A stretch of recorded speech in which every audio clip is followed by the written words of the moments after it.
मिठूवर झालेल्या हल्ल्याचे सत्य येईल का समोर? कलर्स मराठीवरील मालिका पिंगा ग पोरी पिंगा यामध्ये आला आहे एक नवीन ट्विस्ट। वल्लरी गावी जाण्या अगोदर श्वेताला भेटायला जेलमध्ये जाते। तेव्हा श्वेता तिला सांगते की मिठूवर हल्ला कोणी केला हे मला माहितीये। तेव्हाच वल्लरी तिला सांगते की खरा आरोपी कोण आहे त्याचं नाव मला सांगा। तेव्हाच श्वेता तिला म्हणते की हा हल्ला अनिमेशने केला आहे आणि एवढंच नाही तर तुझ्या परीक्षेच्या वेळेला जेव्हा मी तुला स्कूटीवरून सोडायला जात होते तेव्हा आपल्या स्कूटीचं ऍक्सिडेंट झालं होतं आणि ते देखील अनिमेशने घडवून आणलं होतं। हे ऐकताच वल्लरीला धक्का बसतो। तर खरंच हा हल्ला अनिमेशने केला आहे का यामध्ये दुसरंच काहीतरी सत्य आहे? तर वल्लरी हे सत्य शोधून काढेल का?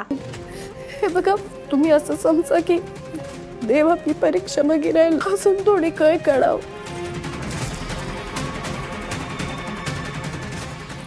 मला माहिती आहे सगळं कोणी केलंय।